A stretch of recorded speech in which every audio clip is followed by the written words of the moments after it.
Today's question is, what is a cell? Every living thing is made of cells. This is life's basic building block. Trillions of cells make up your body, and each one of them performs a different function that is necessary for life. Examples: changing your food into energy and keeping you healthy by killing germs.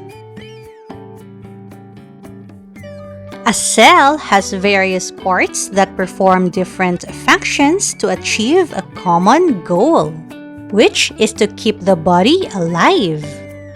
It is the smallest unit that can reproduce on its own. When Robert Hooke examined a piece of cork under a very primitive microscope in 1665, he proposed the name cell, which comes from the Latin cella, which means storage or chamber. However, his compound microscope had limited magnification. Hence, he could not see any details in the structure.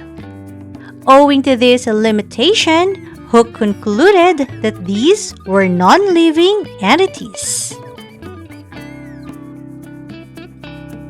Later, Anton Van Leeuwenhoek observed cells under another compound microscope with higher magnification.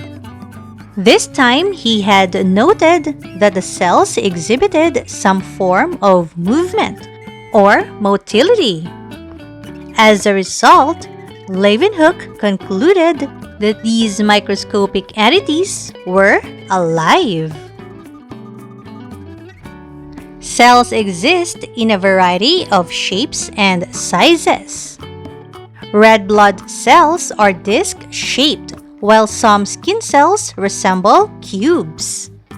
A single cell could be as large as a tennis ball, or so small that thousands would fit on the period at the end of this sentence. Regardless of size, however, every cell contains the components needed to maintain life. Mycoplasmas are the smallest known cells. Cell size is usually measured in microns. A micron is equal to about 1/1,000,000th of a meter, and about 25,000 microns equal 1 inch. The smallest bacteria are about 0.2 micron in diameter. The diameter of the average human cell is roughly 10 microns, making it barely visible without a microscope. Some tiny organisms, such as bacteria and yeast, consist of only one cell, which is called unicellular. On the other hand, large plants and animals have billions of cells, which is called multicellular. Human beings are made up of more than 75 trillion cells. The study of cells comprises the branch of biology called cytology, and the scientists who specialize in this field are called cytologists.